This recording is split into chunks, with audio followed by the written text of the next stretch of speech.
رضوان اللہ تعالی علیہم اجمعین کے اس مارچ میں شریک ہونے والے مسلمانوں، خصوصاً قائد وفاق المدارس حضرت اقدس شیخ الحدیث حضرت مولانا قاری محمد حنیف جالندری صاحب دامت برکاتہم، اور اسٹیج پر تمام قائدین کو عقیدت کا اور خراج تحسین پیش کرتا ہوں۔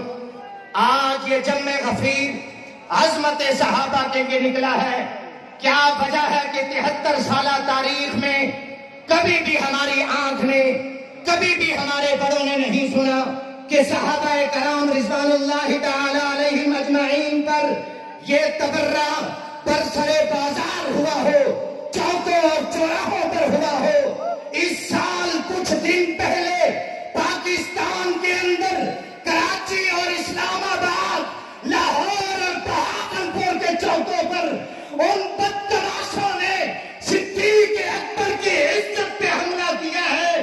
ہم نے ہر دور میں، ہماری قیادت نے پاکستان کے امن کے لیے، عوام کی عزت کے لیے، عوام اور اس پاکستان کے اداروں کے امن کے لیے ہر دفعہ کردار ادا کیا ہے۔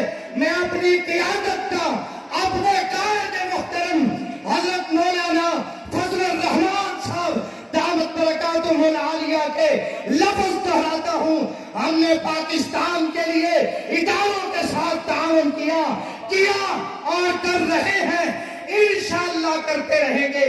لیکن اگر تم نے مدارس پر حملہ کیا، عظمت صحابہ پر حملہ کیا، اگر تم نے ہماری تہذیب پر حملہ کیا، اگر تم نے نبی کی ختم نبوت پر حملہ کیا، تو پھر انشاءاللہ ہم میدان میں آئیں گے، میدان میں آئیں گے۔ ہاتھ کھڑے کر کے جواب دو، میدان میں آئیں گے، آئیں گے، آئیں گے اور ڈٹ جائیں گے۔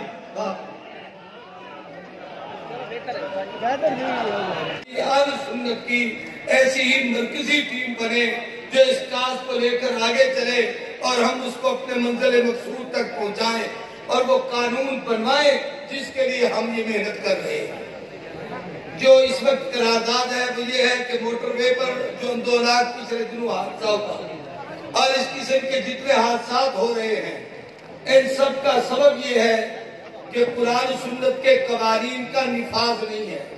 ہم یہ مطالبہ کرتے ہیں کہ اسمبلی کے وہ لوگ جو خود بخود نئی سزائیں تجویز کرتے ہیں، ان کی بجائے زانی، چور، شرابی، مجرم کی وہ سزا جو قرآن سنت کے آئینے میں ہے اور وہ آج سے 15 صدیاں پہلے آمنہ کے در یتیم اس امت کو دے کر گئے ہیں، پاکستان میں ان سزاؤں کو فی الفور نافذ کیا جائے۔